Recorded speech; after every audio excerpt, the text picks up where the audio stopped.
Listo. Pues muy buenas tardes a quienes hoy nos acompañan en este seminario en línea titulado Economía y Finanzas Públicas ante la crisis del COVID-19. En esta ocasión, 3 investigadores de la Dirección General de Finanzas del Instituto Belisario Domínguez presentarán sus documentos de análisis publicados en la página del instituto. Quiero aprovechar para comentar que las opiniones que cada uno de ellos expresen en esta presentación no reflejan la posición del instituto, sino que se hacen a título personal. Cada uno de los investigadores expondrá sus puntos y en esta ocasión contamos con la presencia del maestro Jaime Arturo del Río Monjes, el doctor José Luis Clavellina Miller y el maestro Mario Iván Domínguez Rivas. Y como moderadora, su servidora, Gabriela Morales Cisneros. Antes de continuar y darles la palabra a los ponentes este día, quiero hacer 2 precisiones. Una, al público que nos sigue por Facebook Live, les comento que pueden enviar sus preguntas o comentarios, los cuales se atenderán en la segunda intervención de los expositores. Y a los ponentes, les recuerdo la dinámica a través de la cual se realizará el evento. Vamos a tener 3 rondas de participaciones. La primera de ellas será una exposición de hasta 15 minutos, donde ustedes van a poder pasar sus presentaciones y hacer la exposición de sus temas y de sus resultados. En la segunda ronda tendrán una participación de hasta 5 minutos para dar respuesta a las preguntas que el público nos haga llegar y a sus comentarios. Y finalmente, una ronda de 3 minutos para que compartan un comentario final sobre el tema que hoy nos ocupa. Bueno, y sin más, comencemos con las presentaciones. En primer lugar, le doy la palabra al maestro Jaime Arturo del Río Monjes, quien es candidato a doctor en estudios de desarrollo en la Universidad de Sussex, maestro en reducción de pobreza y administración del desarrollo por la Universidad de Birmingham, y licenciado en economía por el Centro de Investigación y Docencia Económicas. Maestro, por favor. Muchas gracias, Gaby. Bueno, el título de mi presentación es Evolución de la pandemia de COVID-19 al 15 de julio del 2020. Iba a traer datos actualizados hasta el momento. Muy bien, me voy a ir un poquito rápido para no gastar demasiado tiempo. Vamos a dar un breve panorama de cómo ha evolucionado la pandemia a nivel mundial y después, para el caso de México, después unas precisiones en temas en particular. Bueno, así se ve la gráfica de contagios acumulados y diarios de COVID-19 a nivel mundial. Como vemos, pues todavía la tendencia de los contagios diarios todavía es a la alza. No avanza. Ay, Dios. Bueno, se atoró. Bueno, un segundo. Perdón. Otra vez, perdón. Ahí está. Vamos a ver, la tasa de crecimiento semanal de contagios acumulados de COVID-19 son tasas de crecimiento semanales, promedios semanales, y aquí tampoco se ve, bueno, se ve que a partir de la semana del 6 de abril, del 6 al 12 de abril, bueno, mantiene una tasa decreciente, se ha estancado por ahí a un nivel de 1.8% de crecimiento semanal.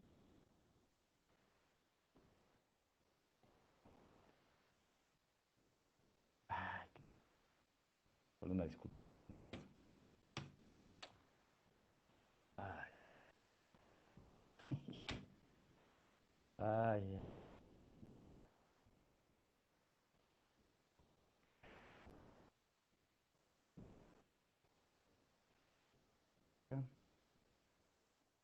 Se sigue viendo, ¿verdad? Bueno, tasa de crecimiento semanal de contagios diarios. Aquí todavía es un poco más complicada la tendencia porque sube y baja, ¿sí? De repente tiene crecimientos, de repente decrecimientos. Solamente tenemos por ahí un dato en febrero donde tuvo una caída, ¿sí? El promedio semanal. Fuera de eso, sigue creciendo. Siguen creciendo los contagios diarios a nivel mundial. A veces se aceleran, a veces se desaceleran. No hay una tendencia clara todavía. Los fallecimientos acumulados y diarios por COVID-19 a nivel mundial, también como vemos, aquí sí pareciera que la tendencia de los fallecimientos diarios más o menos se está estancando en una meseta. Lo máximo se alcanzó a mediados de abril y de ahí más o menos comenzó a bajar, se estableció más o menos en una meseta a un nivel, un nivel entre 5.000 y 6.000 fallecimientos diarios, ¿no? La tasa de crecimiento semanal de fallecimientos acumulados igual se ha mantenido en un nivel cercano al 1%, y ahí pareciera que está estancando.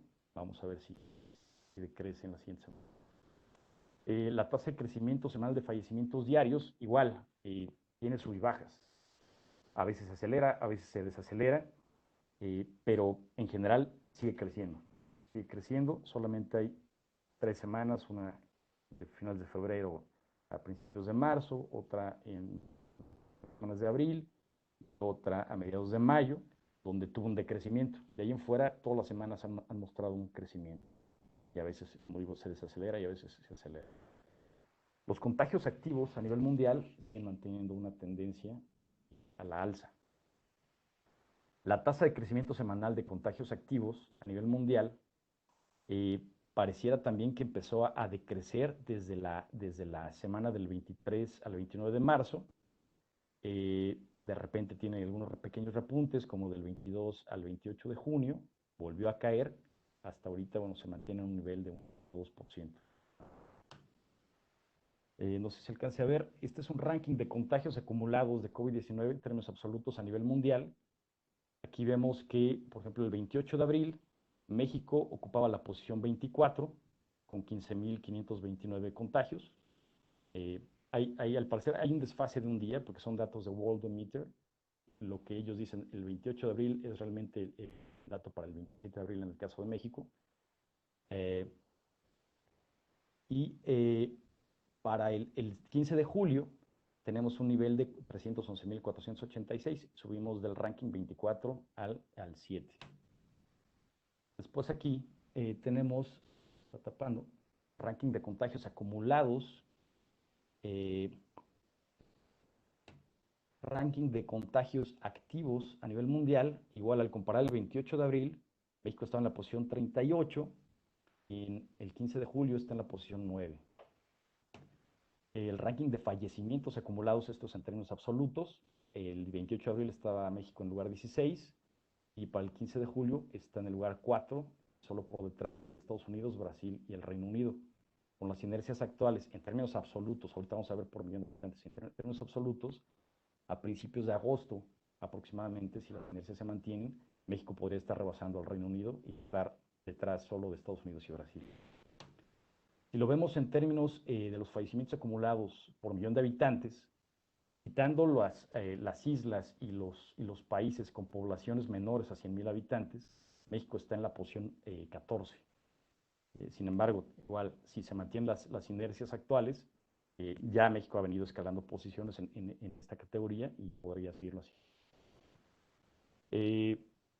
En cuanto al ranking de aplicación de pruebas de COVID-19 por millón de habitantes a nivel mundial, el 28 de abril México estaba en la posición número 142. Para el 15 de julio está en la posición 149. Esto es aplicación de pruebas por millón de habitantes. Los contagios acumulados y diarios, esto ya es vamos a ver gráficas nada más para el caso de México, así se ven así está la gráfica de contagios acumulados y diarios. Los diarios son las barritas, el acumulado es la línea, y como se ve, bueno, también todavía pareciera que mantiene una tendencia a la alza, contagios diarios. La tasa de crecimiento semanal de contagios acumulados ha mantenido una tendencia decreciente casi todo el periodo, desde que inició la pandemia, salvo este brinco fuerte cuando se empezaron los contagios en México. Prácticamente, salvo la semana del 20 al 26 de abril, las demás han mantenido siempre una tendencia decreciente. La tasa de crecimiento semanal de contagios diarios, igual, aquí de repente se acelera, se desacelera, salvo la semana del 22 de junio al 28 de julio, que tuvo una caída, y esto se dio en buena medida por una actualización de cifras de fallecimientos oficiales. En en la semana anterior hubo un pico ahí muy fuerte, pero en general sigue manteniendo una tendencia, a veces se acelera, pero sigue creciendo. Así se ve la gráfica de los fallecimientos acumulados y diarios por COVID-19 en México. Pareciera que los fallecimientos acumulados, los fallecimientos diarios quisieran mantener una tendencia decreciente a partir del 24, 22 de junio. ¿Sí? La tasa de crecimiento semanal de fallecimientos acumulados por COVID-19 se ve así, mantiene una tendencia, o sea, sigue creciendo, pero sigue creciendo a tasas decrecientes. Y la de fallecimientos diarios a veces acelera, a veces se desacelera, no hay una tendencia clara aquí, sigue creciendo, salvo como ya me había mencionado la semana del 22 al 28 de junio, pero crece a veces de una forma acelerada y a veces crece un poco bajando esta aceleración. Los contagios activos en México pareciera que siguen también manteniendo una tendencia creciente. Todo esto son cifras oficiales, por supuesto. La tasa de crecimiento semanal de contagios activos, igual pareciera que a veces se acelera un poquito, a veces se desacelera. Una tendencia clara, pero sigue creciendo. Y aquí un breve comentario nada más para cerrar, tres breves comentarios con relación a las posibles implicaciones de las decisiones que tomaron los países para enfrentar la pandemia en la etapa temprana en sus territorios. Aquí esto es parte de un artículo que recientemente se publicó en la revista Pluralidad de Consenso, actualizado, estas son las cifras actualizadas, se comparan, bueno, el caso de China se pone aparte, se comparan 14 países que tomaron una estrategia de contención de la pandemia en su etapa temprana y 14 países que no tomaron esta estrategia de contención y por default, por decisión o por omisión, tomaron una estrategia de mitigación, con algunas salvedades. Si comparamos el promedio, bueno, aquí vemos la fecha del primer contagio oficial, la fecha la primera muerte oficial, fecha en que se impusieron las primeras restricciones al flujo de entrada o salida de personas en fronteras locales o nacionales, los días transcurridos desde el primer contagio y la fecha en que se impusieron las primeras restricciones para la entrada o salida de personas, los días que transcurrieron desde el primer contagio y las primeras restricciones, desde la primera muerte y las primeras restricciones para entrada y salida de personas de las fronteras, fecha que comenzaron a implementarse las primeras medidas de aislamiento social, e igualmente días transcurridos desde el primer contagio y desde la primera muerte para que se implementaran este tipo de medidas de aislamiento social. En promedio, los países, bueno, aquí se ve muy claro que los países que tomaron una estrategia de contención durante la etapa temprana de la pandemia en sus territorios, se tardan muchos menos días en reaccionar en ambas medidas. Algunos inclusive lo hicieron antes de que apareciera la primera muerte. Paramos también estos mismos países en el número de acumulado de pruebas de COVID-19 por millón de habitantes que llevaron a cabo en estas primeras semanas de la pandemia en sus territorios. Bueno, la comparación es muy clara.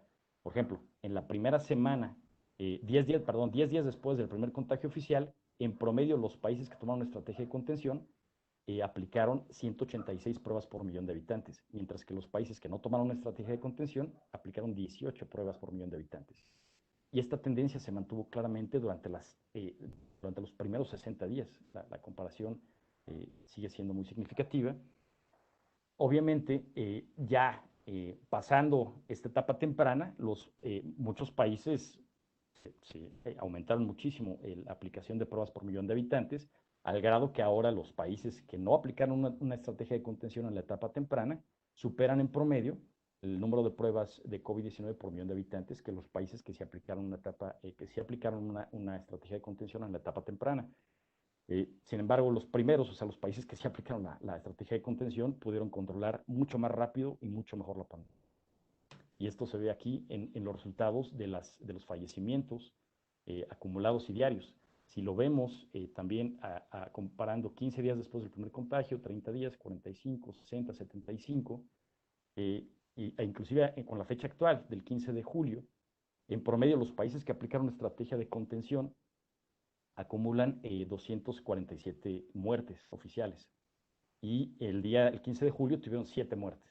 Mientras que los países que en la etapa temprana no aplicaron una estrategia de contención en promedio actualmente tienen 32.084 muertes oficiales por COVID-19 y solo el 15 de julio tuvieron 230 fallecimientos. Entonces, se ha hablado mucho de que, por supuesto, hay muchas variables en juego. Sin embargo, nada más enfatizaría que la decisión que tomaron en la etapa temprana los países sobre con qué estrategia enfrentar la pandemia fue determinante para los resultados que obtuvieron y que siguen obteniendo todavía. Bueno, muchas gracias por su atención. Le agradecemos, maestro del Río, su presentación y ahora vamos a presentar al doctor José Luis Clavellina, quien es doctor en Economía por la Universidad Nacional Autónoma de México, así como maestro y licenciado en Economía por la misma casa de estudios. Cuenta con experiencia como profesor, tanto en la facultad como en el posgrado de Economía de la UNAM y como coordinador de la especialización en Teoría Económica en la misma universidad. Ha elaborado distintos artículos y capítulos en libros relacionados con los temas de política fiscal, finanzas públicas, reforma energética, financiamiento y crecimiento económico, teoría monetaria, finanzas internacionales y crisis financiera internacional. Y sin más, le cedo la palabra. Muchas gracias, maestra Gaby, por la presentación. Agradezco también a la Dirección General de Difusión y Publicaciones por la ayuda que nos brindaron para realizar este evento. Esto es algo de lo que me gustaría platicar con ustedes el día de hoy, una breve introducción, algo sobre el impacto de la pandemia en la economía y en las finanzas públicas, algunas medidas de contención y de política económica que se han aplicado en México, en específico algunas medidas fiscales, monetarias y financieras, y algunas consideraciones finales. Me gustaría decir también que toda la información que estamos presentando en esta ocasión está contenida en notas estratégicas, documentos y artículos de la revista que ha elaborado el Instituto Belisario Domínguez, y ahí mismo pueden consultar los documentos, ¿no?, en la página del instituto. Bueno, la pandemia por COVID-19 en unas cuantas semanas, en unos cuantos meses, se ha convertido en la mayor crisis económica que el mundo ha experimentado desde la década de los 30. Las economías emergentes, como nos hemos podido dar cuenta, como la economía mexicana, han resentido de forma más intensa los efectos de la pandemia, pues cuentan con menores ingresos, el sanitario presenta debilidad, están más densamente poblados, además padecen enfermedades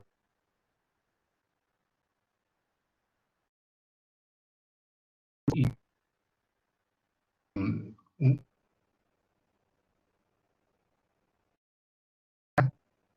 anteriores de diabetes.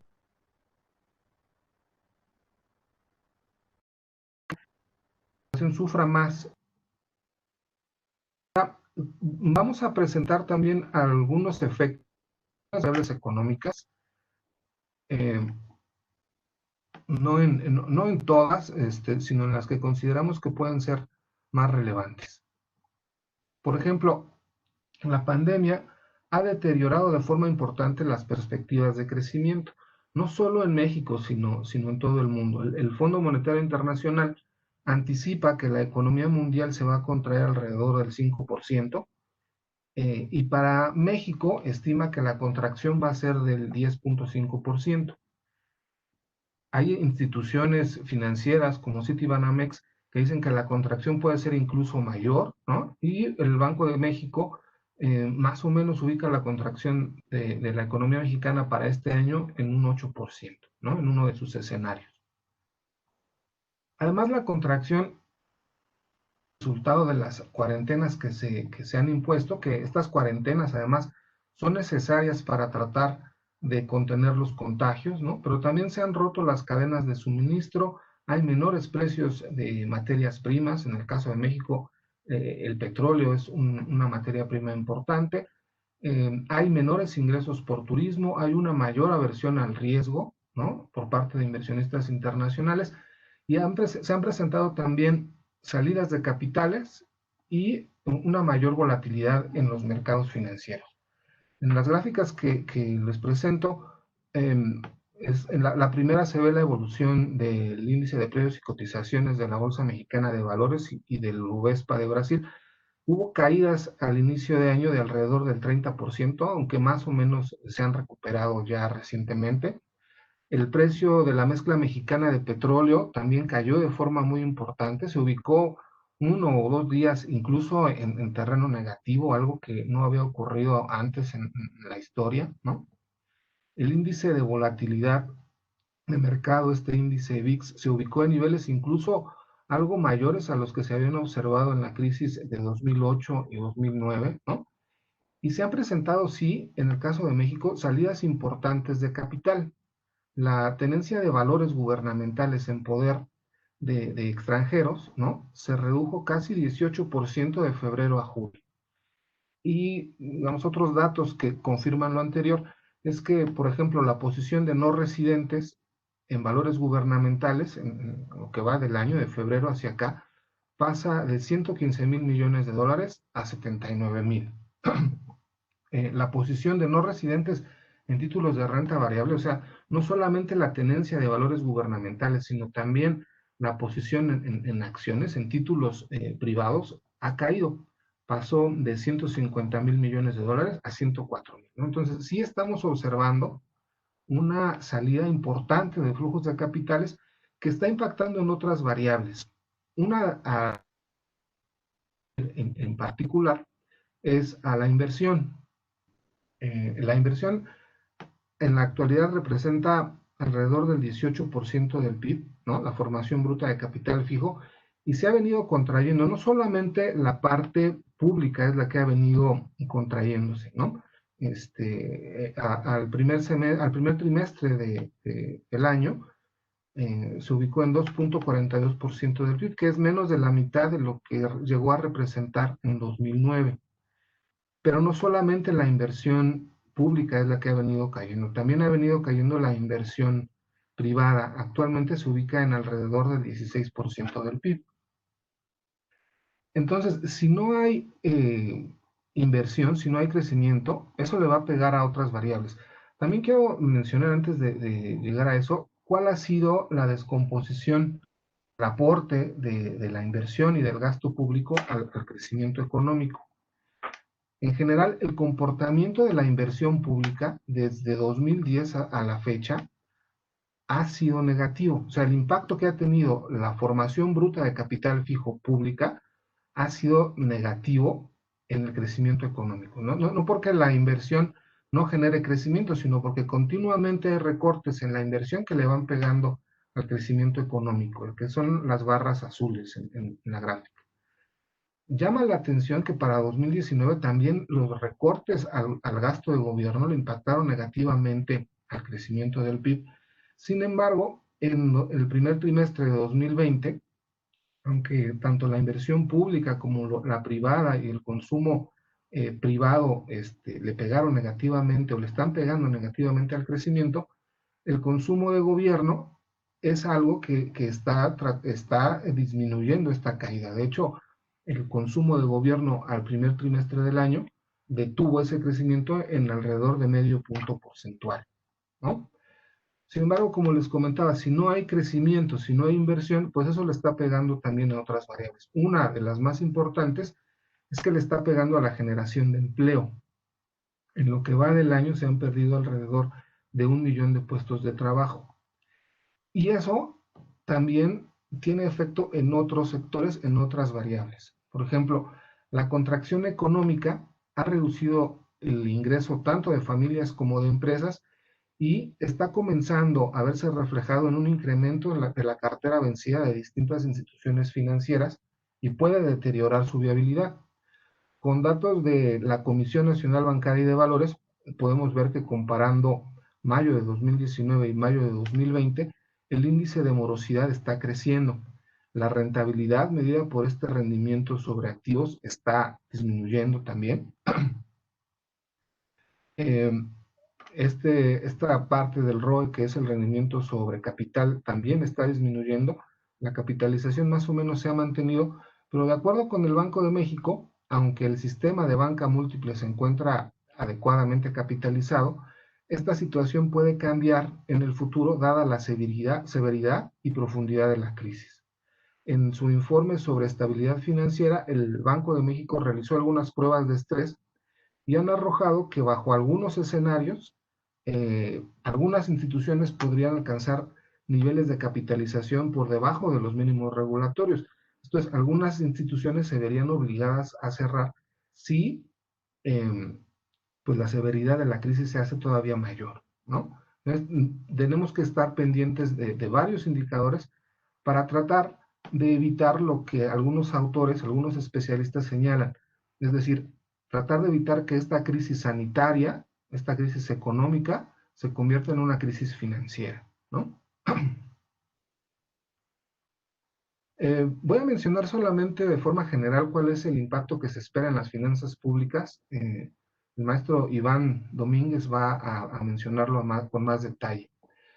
Se anticipa, en general, un deterioro de la posición fiscal del país, principalmente porque se van a recibir menores ingresos fiscales, tanto petroleros como no petroleros. En general, se anticipa que va a haber un mayor déficit público y una mayor deuda pública. El Fondo Monetario Internacional anticipa que México va a tener un déficit o un balance general del gobierno como porcentaje del PIB de menos 4.2% y que la deuda bruta del gobierno general pues se va a ubicar en alrededor de 61% del PIB. Ahora, ¿qué medidas se han tomado? Medidas de contención y de política económica en México. Bueno, sí ha habido medidas de contención, ¿no? Entre ellas, pues destaca que desde marzo el gobierno estableció la Jornada Nacional de Sana Distancia, que intentaba promover medidas básicas de higiene y de distanciamiento social. También recomendó la suspensión de actividades no esenciales en los sectores público y privado. Y por ejemplo, a las personas vulnerables mayores de 60 años, les ordenó que se mantuvieran estrictamente en cuarentena, ¿no? También ha habido algunas restricciones, no tanto al transporte, por ejemplo, nuestro país no impuso restricciones a la entrada o salida de ciudadanos extranjeros. Estos, cuando llegaban al país, debían llenar algunos cuestionarios que emitía la Secretaría de Salud, pero sí hubo una restricción a los cruces no esenciales entre México y Estados Unidos a través de la frontera común, y a mediados de marzo y principios de abril también se hizo con Guatemala y Belice. Hubo cierre de escuelas y universidades. Desde el 16 de marzo la Secretaría de Educación cerró las escuelas primarias y secundarias. El 17 de marzo la UNAM suspendió sus clases, lo mismo que otras universidades estatales, públicas y privadas, ¿no? Se cancelaron eventos públicos. El gobierno anunció cierre de parques, centros comerciales, centros departamentales y restaurantes, y se planteó un regreso paulatino a las actividades, que es el semáforo que diariamente nosotros escuchamos en las conferencias, tanto en la mañana como en la tarde, ¿no? De nuestras autoridades sanitarias. También se han aplicado algunas medidas fiscales. Entre las medidas fiscales destacan pues, que se dio un presupuesto extraordinario para la Secretaría de la Defensa, la Secretaría de Marina, que se autorizaron recursos al INSABI para que compre equipo médico, ¿no? Para que los transfiera a las entidades federativas. Entre las medidas de salud, pues el gobierno federal anunció la conversión de hospitales, por ejemplo. Se lanzó una convocatoria para contratar alrededor de 43,000 trabajadores de la salud. Hay medidas para apoyar el ingreso de los individuos y empresas. Por ejemplo, los adultos mayores y las personas con discapacidad van a recibir o han estado recibiendo por adelantado algunos pagos bimestrales en su pensión universal. Ha habido algunos subsidios y apoyos a negocios, ¿no? Algunos gobiernos subnacionales están dando o están realizando algunas acciones para apoyar a las pymes, tanto del sector formal como informal. Ha habido diferimiento en el pago de impuestos y contribuciones a la seguridad social. El SAT, por ejemplo, extendió la fecha límite para la declaración del pago de impuestos. Ha habido algunos préstamos del sector público que se presentan a través de la banca de desarrollo. El gobierno, como sabemos, anunció que se otorgarían 1 millón de créditos de 25,000 pesos, que la mitad sería para trabajadores de la economía informal y la mitad para trabajadores de la economía formal. Y también ha habido algunas medidas de política monetaria y financiera. El Banco de México, por ejemplo, redujo su tasa de referencia de principios de año de 7.25% a el 5% actual.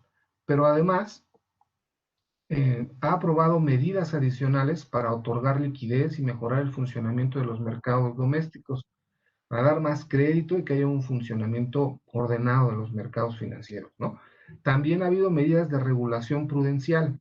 La Comisión Nacional Bancaria y de Valores, por ejemplo, estableció que los bancos no podían otorgar dividendos extraordinarios a sus accionistas con el propósito de que canalizaran más crédito y que las instituciones estuvieran mejor capitalizadas, ¿no? Además dio apoyos a individuos y empresas. Recuerden que también la Comisión Nacional Bancaria y de Valores estableció que aquellos acreditados que estuvieran al corriente en sus pagos hasta finales de febrero, pues podían recibir una especie de plazo de gracia por 6 meses en los pagos de sus créditos, ¿no? El gobierno además tiene una línea de crédito temporal con la Fed, una línea de crédito extraordinaria, aumentó el programa de futuros de tipos de cambio, ¿no? Junto con la Comisión de Cambios, y las medidas impulsadas por Banxico equivalen a alrededor de 750,000 millones de pesos, que es cerca del 3.3% del PIB. Bueno, ¿qué podemos sacar como conclusiones de esta presentación bastante rápido, ¿no? Bueno, para mitigar los efectos de la crisis generada por la pandemia se requiere de la implementación y la coordinación de la política fiscal, política monetaria y política financiera y prudencial. Desde mediados de marzo, el gobierno ha implementado medidas de contención tanto para el sector público como el privado, así como el cierre de escuelas, universidades y la cancelación de eventos públicos. Las medidas fiscales que ha tomado el gobierno rondan alrededor del 1% del PIB, ¿no? Y las medidas monetarias impulsadas por Banxico son de alrededor del 3.3% del PIB, que ascienden a 750,000 millones de pesos, y estas últimas buscan apoyar la liquidez y estabilidad del sistema financiero e impulsar el otorgamiento de créditos. Obviamente nos gustaría ver un paquete fiscal más grande, ¿no? Más apoyo, como el que otorgan o han otorgado países avanzados, que han llegado hasta el 5 o 10% del PIB en apoyo. Sin embargo, hay que recordar que nuestro país tiene algunas limitaciones, un espacio fiscal reducido, ¿no? Aunque para algunas instituciones, aún con ese espacio fiscal reducido, podríamos estar teniendo un apoyo fiscal todavía mayor. Algo importante que hay que plantearnos es que una vez que la pandemia ceda, tendremos que discutir qué reformas tenemos que hacer para enfrentar las causas subyacentes de la fragilidad de nuestro sistema de salud y de las finanzas públicas, ¿no? ¿Cómo qué reforma podría ocurrir? Bueno, puede ser el caso de una reforma fiscal. Y eso sería todo. Muchas gracias. Muchas gracias por su participación, doctor. Y quiero reiterarle al público que nos sigue en la transmisión de Facebook Live que pueden enviarnos sus preguntas para que quienes presentan hoy les puedan dar atención. Y de esta forma pasamos con la tercera exposición, que es el maestro Mario Iván Domínguez Rivas, quien es maestro y licenciado en Economía por la Facultad de Economía de la Universidad Nacional Autónoma de México. Actualmente se encuentra realizando estudios de doctorado en dicha institución. Cuenta con experiencia como profesor de la especialización en Teoría Económica y es profesor adjunto, ambos en la Facultad de Economía de la misma casa de estudios. Adelante, por favor. Muchas gracias, Gaby. Voy a compartir mi presentación.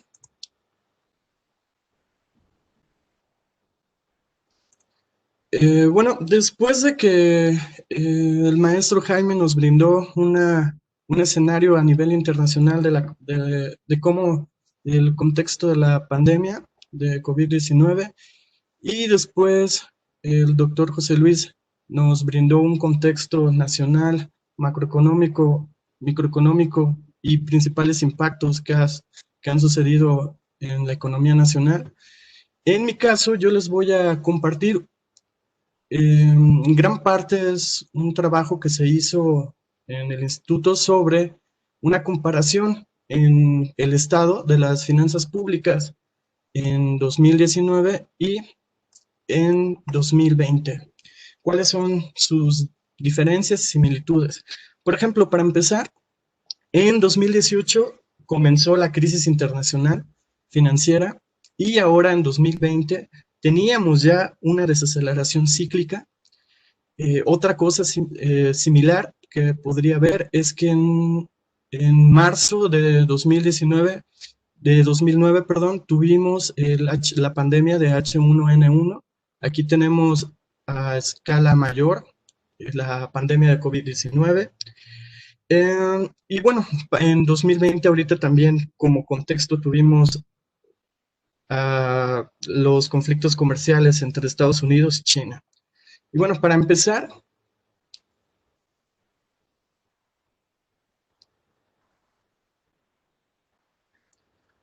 me gustaría hablar sobre cómo se elabora el presupuesto.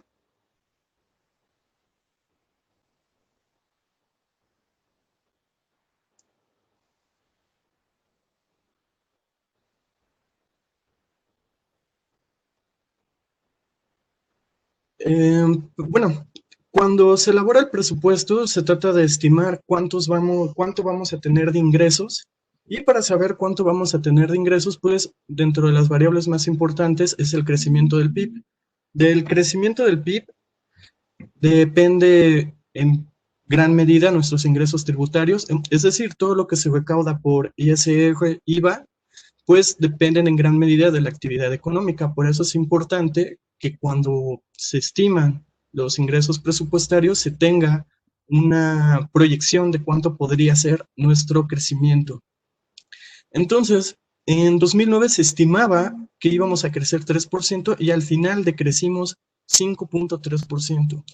Ahora en 2020, en criterios generales que sale en septiembre de 2019, que salió en septiembre de 2019, se estimó un crecimiento de 2%. Ahora, en precriterios que salió en abril de este año, ya bajaron las perspectivas de crecimiento de Hacienda a menos 2.9%. Aquí hay que tener mucho cuidado porque, como ya lo había mencionado el doctor José Luis, hay otras instituciones que han calculado pues de crecimientos mucho más fuertes. Por ejemplo, el Fondo Monetario, 10.5% de caída de la producción. El Banco Mundial, su proyección es de 7.5% de caída. Citibanamex, 11.2% de caída, y BBVA pronostica una caída del 10%. Eso quiere decir que nuestros ingresos tributarios podrían verse más afectados que lo que estaba calculando Hacienda cuando publicó precriterios. Es decir, las estimaciones que se realizaron sobre cuánto podríamos perder de ingresos debido a la desaceleración económica puede ser aún mayor de los datos que les voy a presentar, ya que están basados en lo que expuso Hacienda en su documento de precriterios. Por otro lado, tenemos el precio del barril de petróleo. En este caso, pues, entre más alto sea su precio, mayores serían nuestros ingresos por la venta de petróleo. En 2009, el precio estaba en $80. El aprobado fue de 70 y el que se observó fue de 57.4 dólares por barril. Ahora en 2020 lo que tuvimos fue que Criterios Generales calculó en $49 el precio. Sin embargo, en precriterios bajó a 24, y como ustedes ya sabrán, hubo descensos muy abruptos en el precio del petróleo. Sin embargo, ya comienza a haber una recuperación. Por ejemplo, el pasado mes de junio promedió un precio de 33.7, es decir, probablemente no exista el precio calculado en precriterios, podría ser un precio que se podría dar, que podría promediar al final del año. Nuestra plataforma de producción, bueno, desde hace tiempo viene cayendo, lo que también ha reducido nuestros ingresos petroleros. En este caso, voy a mencionarlo un poco más adelante, pero conforme el precio sea menor al estimado, los ingresos petroleros del gobierno federal están protegidos a través de las coberturas petroleras. En el caso de 2009 se protegió el precio a los $80 y en el caso ahora de 2020 tenemos coberturas que cubrirían el precio de $49. Y por otro lado tenemos el tipo de cambio. El tipo de cambio afecta en dos medidas a las finanzas públicas. Por un lado, un mayor tipo de cambio aumenta nuestros ingresos por venta de petróleo porque se vende en dólares. Sin embargo, aumenta también el saldo de la deuda externa, lo que aumenta nuestro nivel de endeudamiento de manera automática. Y por otro lado tenemos aquí la inflación. La inflación en el mes de mayo se estimó de manera anual de 3.33%, por lo cual es muy probable que se mantenga en las estimaciones que ha hecho Hacienda, e incluso son parecidas entre 2009 y 2020. Y bueno, ¿qué es lo que tenemos? Que en los ingresos presupuestarios, aquí explicándoles un poquito la gráfica, el triángulo señala lo que obtuvimos de ingresos petroleros y tributarios observados. Es decir, en 2009 obtuvimos 7% del PIB de ingresos petroleros, sin embargo se esperaba obtener 8.2 puntos del PIB de ingresos petroleros. En el caso de los tributarios se esperaba tener 10.2 puntos del PIB de ingresos petroleros, pero se obtuvieron solamente 9.1 puntos del PIB. La diferencia entre ambas variables, que sería 1.1 y 1.2, nos daría que con respecto a los ingresos que esperábamos obtener y los que verdaderamente obtuvimos, nos faltarían en 2009 2.2 puntos porcentuales del PIB. ¿Y qué es lo que pasó o lo que podría pasar dado las estimaciones que realizó Hacienda en su documento de precriterios 2021? Es que nuestros ingresos petroleros serían únicamente de 2.4 puntos del PIB, mientras que se habían estimado de 4.1, y en el caso de los tributarios también se decrecerían con respecto a los estimados. En este caso son 13.8 lo que se piensa recaudar, pero se esperaba que fueran de 14.4. Ahora aquí, en este punto, sí, el decrecimiento es mucho mayor a lo que está calculando Hacienda en precriterios, pues lógicamente vamos a tener unos ingresos tributarios mucho menores del 13.8%. Bueno, supongamos que lo que estima Hacienda en precriterios es lo que va a pasar. En ese caso, tendríamos como faltantes de ingresos entre lo observado y lo que se estaba estimando de 2.3 puntos del PIB. Por lo que vemos, o por lo que se ve ahí un poquito, es que lo que nos faltaría entre nuestros ingresos observados y lo que ya está comprometido dentro del gasto es similar, 2 puntos del PIB. Sin embargo, una gran diferencia entre 2009 y 2020 es que en 2009 se contaba con una mayor cantidad de ingresos no recurrentes ante o para hacer frente al faltante de ingresos. En este caso, en 2009 se contaba con 2.7% del PIB como ingresos no recurrentes y en 2020, calculándolo, tenemos como ingresos no recurrentes solamente 1.3 puntos del PIB. ¿Qué son estos ingresos? Principalmente en 2009 fue el remanente de operación del Banco de México. El remanente de operación fue de 95,000 millones de pesos. El FEIP, que es el Fondo de Estabilización de Ingresos Presupuestarios, en ese tiempo era el Fondo de Estabilización de Ingresos Petroleros, obtuvo un ingreso, o se tomaron más bien ingresos de este fondo por 75,000 millones de pesos.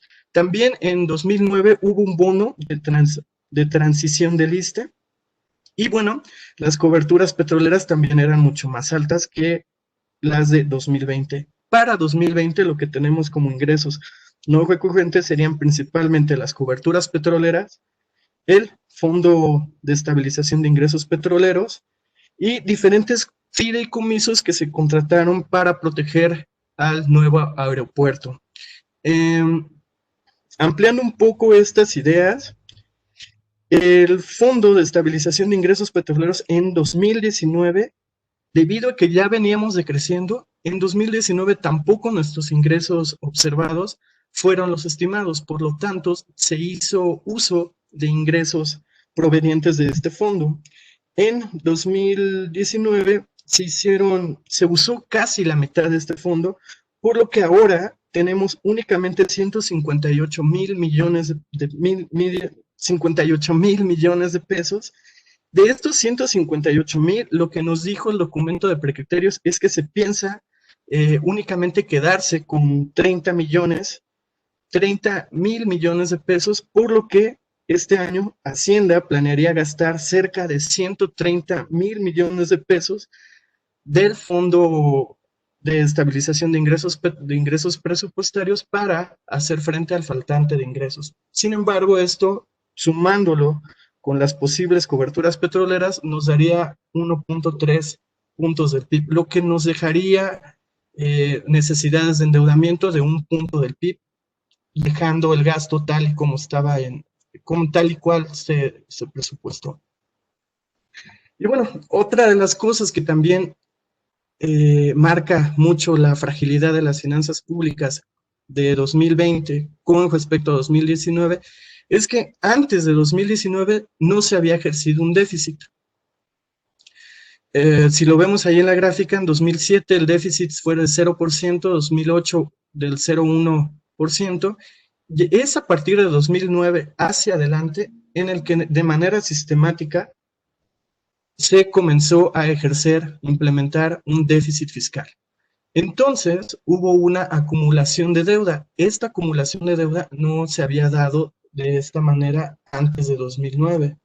Por lo que en 2008-2009 el saldo histórico de los requerimientos financieros del sector público, que es una medida más amplia de la deuda, era de 36 puntos del PIB en 2009. Ahora, en 2019 es de 44.9, y cabe mencionar que por la depreciación del peso, por el posible decrecimiento del producto, en el primer trimestre de este año ya tenemos cerca del 50% del PIB como saldo histórico de los requerimientos. Es decir,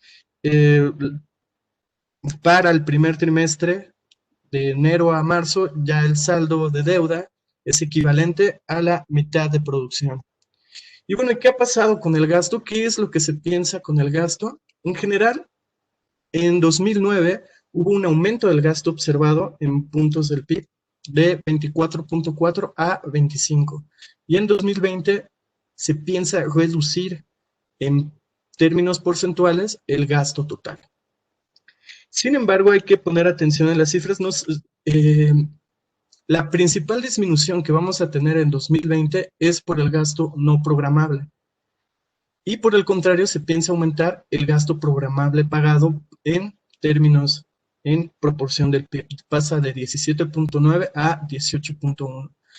En 2009, el gasto se pudo aumentar en mayor medida en el gasto programable pagado, ¿no? Aumentó 1.2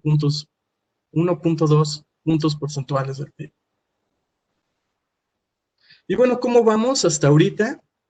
Bueno, dentro de nuestros ingresos presupuestarios a mayo, esta gráfica se lee igual, el observado es el triángulo. Lo que hemos observado ahorita, lo que hemos podido recaudar son 2.196 millones de pesos. y lo que se tenía estimado que íbamos a poder recaudar es de 2.316.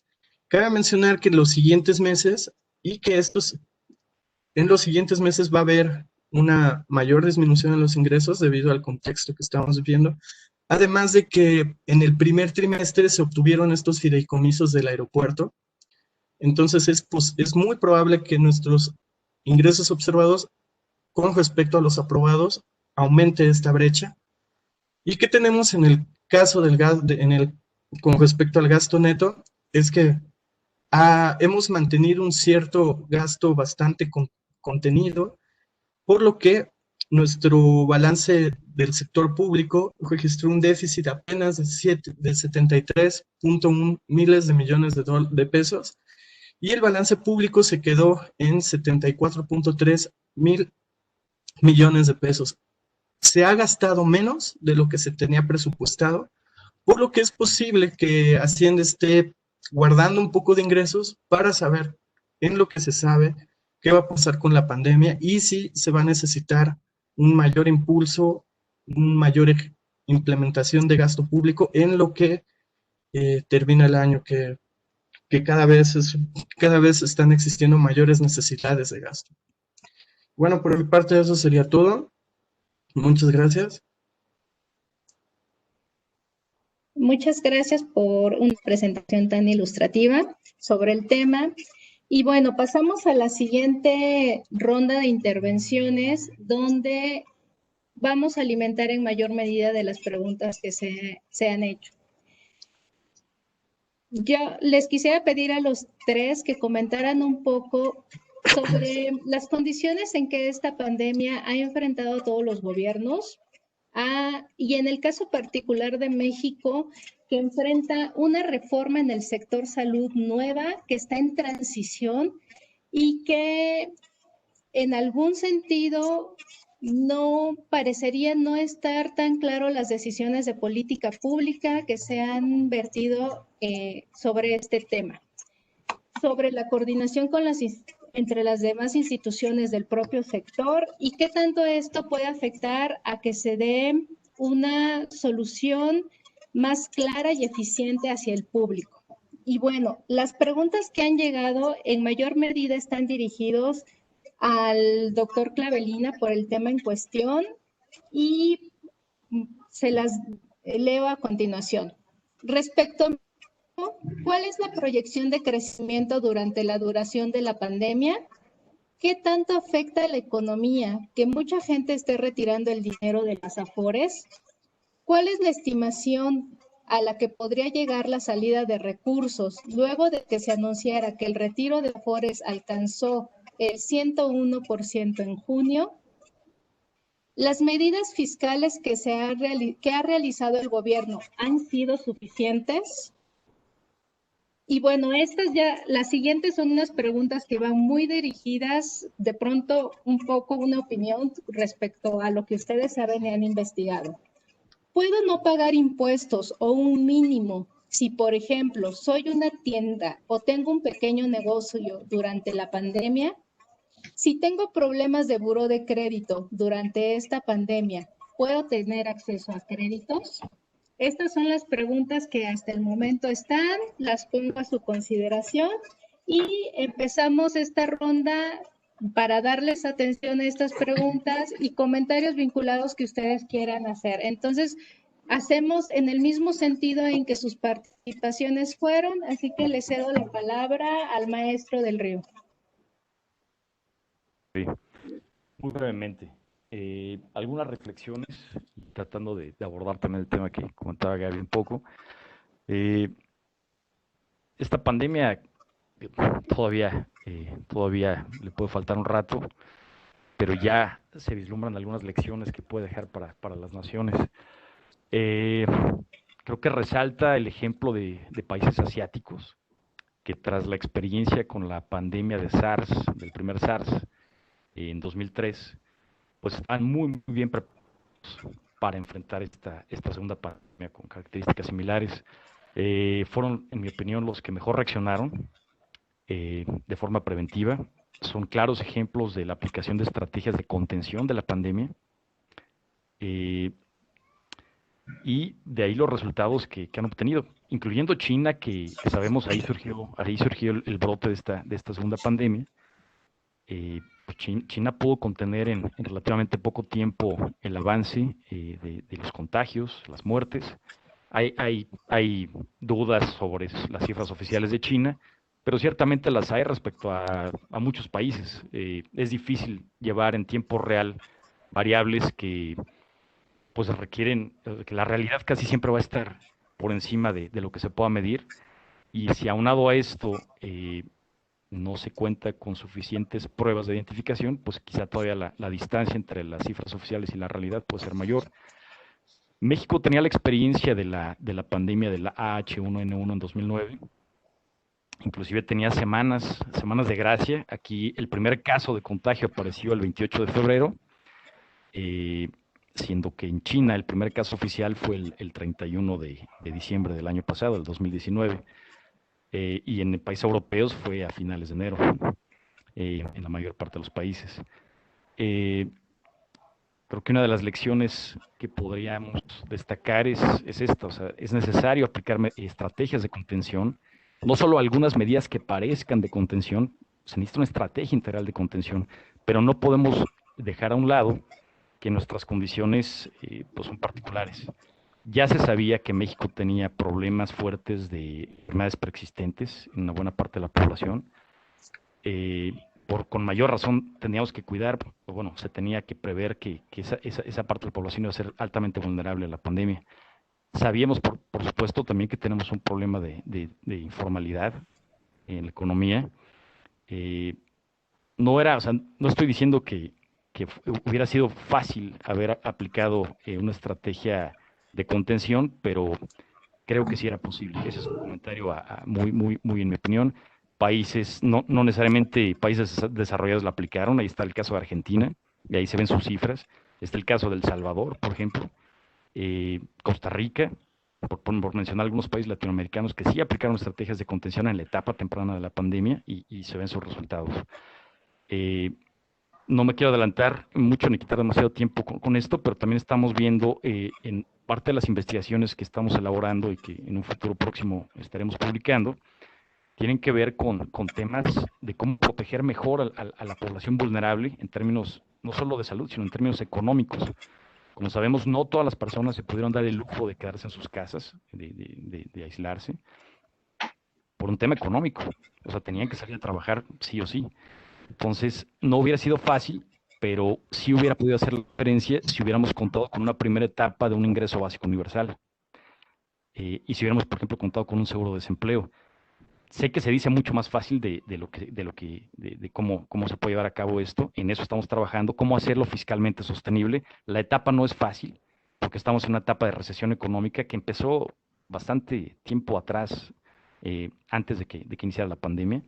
Entonces veníamos ya de una recesión que se agrava muchísimo con la pandemia, por supuesto. Entonces, bueno, ahí lo dejo. Son investigaciones que estamos elaborando, pero sí creemos que esto va a dejar grandes lecciones, no solo a México, a todos los países en general. Bueno, muchas gracias. Gracias por la exposición y cedo la palabra al doctor Clavellín. Sí, muchas gracias por las preguntas. Bueno, en cuanto a las proyecciones de crecimiento para México, como mencionamos hace rato, se anticipa que la contracción, por lo menos la estimación del Fondo Monetario es que sea de alrededor del 10%. Otras instituciones lo ubican en 8%, otras incluso van hasta una contracción de más del 10 o del 12%. Se espera también que exista un rebote hacia la segunda mitad del año, incluso el próximo año, pero como decía Jaime hace un rato, hay que tener en cuenta que la economía mexicana desde el año pasado ya venía desacelerándose. Entonces, a lo mejor este rebote que nosotros estamos esperando no se presenta, ¿no? Y que la economía sí crece, pero a una velocidad no tan acelerada como la que nos gustaría. Y en eso, para contestar otra pregunta que se refiere a si las medidas fiscales son suficientes, bueno, para tratar de mitigar los efectos negativos que esta pandemia está teniendo en la economía, se requiere sí de apoyos fiscales. ¿Los que ha implementado México son suficientes o no? Bueno, difícilmente con una crisis de la dimensión de la que se está, como la que se está presentando actualmente, los recursos fiscales que se dediquen van a ser suficientes, no solo en México, sino en muchos países, ¿no? De lo que se trata, en mi particular punto de vista, es que las medidas que implemente el gobierno generen una mayor confianza entre el sector privado, ¿no? Entre los inversionistas, entre los consumidores, para que aun cuando nuestro espacio fiscal, que es reducido, no nos permite dar un impulso fiscal tan alto, ¿no? Que aquellas medidas que logremos implementar, pues generen una mayor confianza y eventualmente un mayor crecimiento económico. Sobre la pregunta del retiro de recursos de las AFORES, bueno, precisamente por eso también hacen falta algunos programas que permitan brindar apoyo tanto a estos trabajadores formales como informales.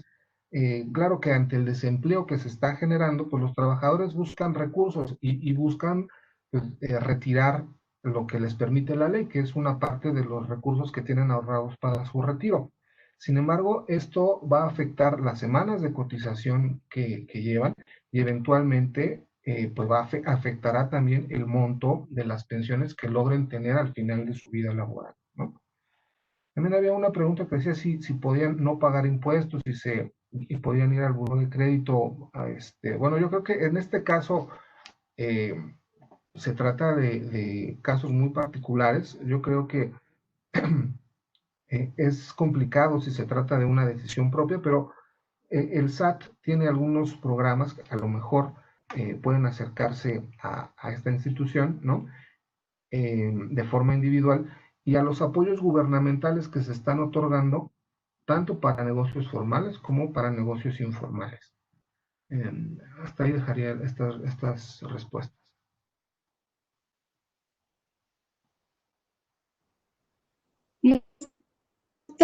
Y le cedo la palabra al maestro Mario Iván, pero quiero agregarle una pregunta de José Rubén Jiménez, respecto a que si hay riesgo de una devaluación. Adelante, maestro, por favor. Gracias, Gaby.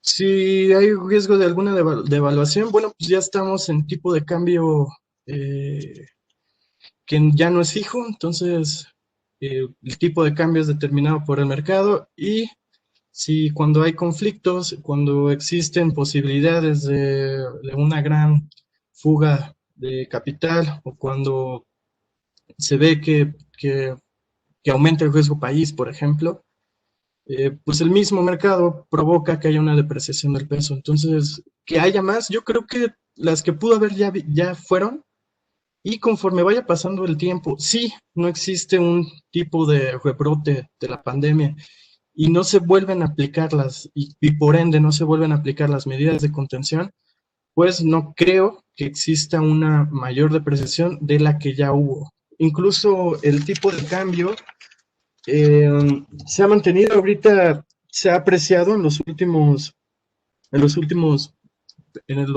días. En mes de junio, el tipo de cambio quedó en 22.3 pesos por dólar y llegó a valer hasta 24, si no mal recuerdo. Y bueno, aprovecho esta ya última participación, bueno, tal vez, para mencionar que como conclusión de lo que quería decir era que nuestro margen, nuestra capacidad, la capacidad que tiene la política hacendaria de hacer frente a estos menores recursos que vamos a obtener, pues es más limitada que en 2009, y que por ende, como ya había mencionado el doctor José Luis, debe de existir una reforma fiscal que aumente los ingresos fiscales del gobierno, que ya no eran suficientes desde hace tiempo, y además para evitar que el producto baje más de lo que pudiera haber. Existen documentos como de la OCDE, del Banco Mundial, que han recomendado al gobierno de México aumentar el gasto público Porque puede ser posible aumentar el gasto público aunque te endeudes más, pero si no decrecemos tanto, nuestro saldo o nuestra deuda como proporción del PIB no crecería tanto. Es decir, como nuestra deuda está dividida por nuestro nivel de producto, si el producto disminuye, aunque nuestra deuda se mantenga igual, va a aumentar esta proporción. Entonces, si se aplican medidas contracíclicas que prevengan un decrecimiento mayor, podría ser incluso que los aumentos en deuda no se vean reflejados de manera directa o profundamente en la relación saldo histórico de los requerimientos financieros como proporción del PIB. Y creo que por mí sería todo también. Muchas gracias.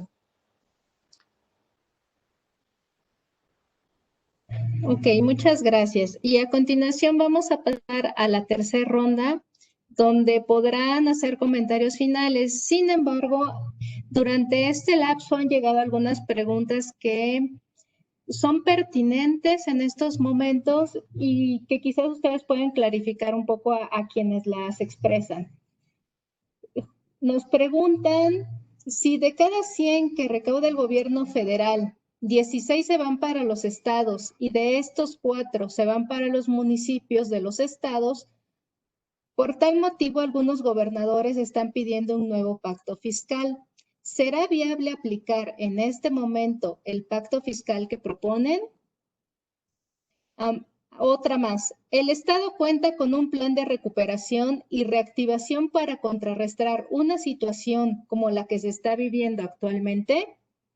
Y finalmente, la economía informal genera cerca del 22 o 23% del PIB en México. ¿Sería bueno que pagaran impuestos? Maestro Jaime, le cedo la palabra. Gaby. Bueno, brevemente nada más algunas reflexiones, unas desde el punto de vista económico. Ya mencionaba, ya veníamos de una recesión medida con el indicador coincidente de INEGI, pero si atendemos un criterio que propone un subgobernador del Banco de México, Jonathan Heath, de que 6 meses consecutivos en la caída de este indicador coincidente, que más que un indicador es un índice porque refleja el comportamiento de diversos indicadores económicos respecto al comportamiento a largo plazo de la economía de México, cuando lleva más de 6 meses o a partir de los 6 meses en caída, en términos reales por supuesto, ya podemos hablar de una recesión. Y medido así, con datos de INEGI, desde junio del 2018 habría iniciado una recesión en México. En época de recesión, como sabemos, no es siquiera conveniente aplicar una medida restrictiva que sería una reforma hacendaria, porque todavía podría agravar más la contracción económica. O sea, lamentablemente tenemos que esperar a que se retome la senda del crecimiento económico para poder pensar en aplicar una muy necesaria reforma hacendaria. Como sabemos, México, en términos de la recaudación de impuestos como proporción del PIB dentro de la OCDE, está permanentemente en último lugar como proporción de su PIB. Entonces, estamos lejos de la media de la OCDE como a 18 puntos porcentuales, más o menos. Entonces, sí hay espacio ahí para pensar en una buena reforma hacendaria, pero cuando sea el momento indicado, pero la podemos ir analizando desde ahora, por supuesto. Bueno, ese es un tema. Otro tema, nada más como última reflexión, que es más, tiene que ver más con la pandemia. En mi opinión, México y otros países como Brasil, Estados Unidos, estamos en una situación complicada.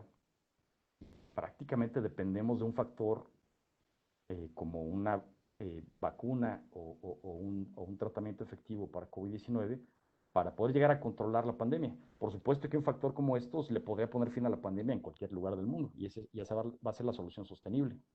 Pero a diferencia de otros países que sí aplicaron una estrategia de contención desde la etapa temprana de la pandemia, países como el nuestro nos ha costado más trabajo llegar a ese control de la pandemia.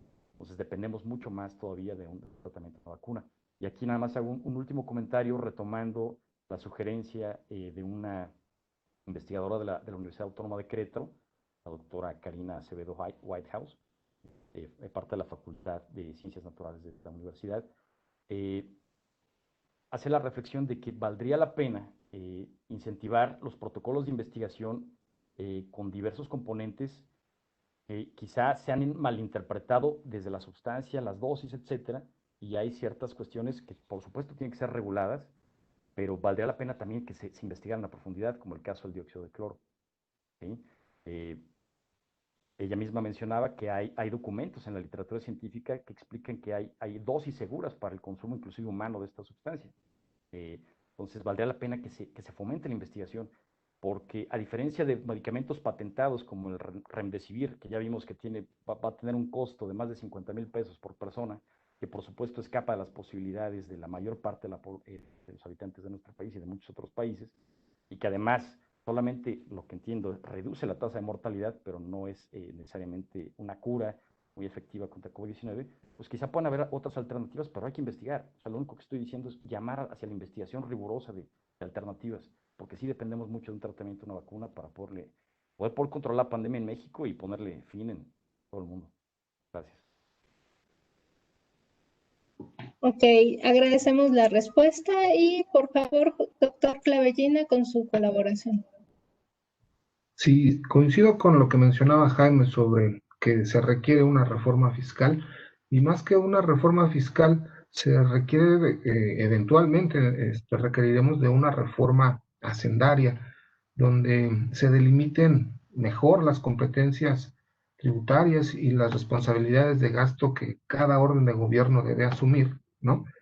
Y sobre la pregunta de la economía informal, me parece muy importante porque los trabajadores informales han resentido de forma más grave la crisis por la pandemia. Estos trabajadores no pueden quedarse en casa, no, tienen que salir a buscar el sustento diario. Entonces, nosotros también tenemos que buscar una forma en pasar de esta informalidad a una formalidad. No nada más se refiere a que paguen o no impuestos, sino a que verdaderamente tengan servicios de salud y otras prestaciones sociales. Finalmente, pues me gustaría invitar a nuestra audiencia a que consulten y que vean los trabajos y los materiales que hemos elaborado, no solamente en la Dirección General de Finanzas, sino en el instituto. Estos temas siguen, la crisis va a seguir, la pandemia va a seguir desafortunadamente, y vamos a presentar a lo largo de estos meses las investigaciones sobre temas no solamente económicos, sino también de finanzas públicas y algunos aspectos también del sector financiero. Muchas gracias. Ok, y por último, por favor, maestro Mario.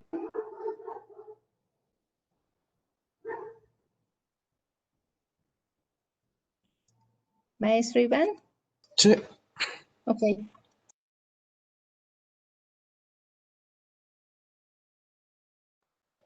¿No?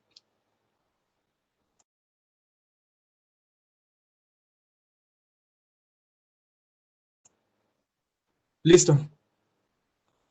Bueno, lo que me gustaría decir al final es que es muy importante que el gobierno actúe de manera contracíclica. ¿A qué me refiero? Cuando la economía está cayendo y para los privados es difícil invertir, para las familias es difícil consumir, dadas las circunstancias, es el gobierno quien debe darle un impulso a la economía para evitar que haya un mayor decrecimiento y dar cierta estabilidad. En este sentido, impuestos a la economía informal o cambiar el pacto fiscal que ahorita está para estados y municipios, lo veo un poco inviable. En este caso, el gobierno tendría que expandir el gasto, generar un apoyo a las familias, a las empresas, para evitar que esta contingencia afecte en mayor medida, para tratar de amortiguar estos efectos negativos. Y una vez que ya se ha sucedido lo peor, que hay una cierta estabilidad, ya generar y ir pensando qué debe pasar, qué se debe de proponer para la inevitable reforma hacendaria, reforma fiscal que debe de venir en 1 o 2 años. Y creo que por mí sería todo. Muchas gracias. Ok, muchas gracias a todos por su colaboración y pues ya cerrando estas presentaciones, quiero agradecer a quienes nos siguieron en la transmisión de Facebook Live, entre ellos el Movimiento Alianza Urbana de Calpulalpan de Tlaxcala. Y les quiero también mencionar que el video de esta presentación estará disponible en la página de YouTube del Instituto Belisario Domínguez. Y bueno, los invito a mantenerse informados y a seguir los trabajos y las presentaciones futuras que el instituto está elaborando. Sabemos que hay muchos temas por discutir, que hay muchas inquietudes entre la gente y bueno, con estas presentaciones queremos aportar para que se difunda el conocimiento. Por mi parte es todo y redes sociales del instituto se estarán notificando de los nuevos eventos. Muchísimas gracias a todos, gracias a quienes presentan hoy día y que tengan muy buena tarde.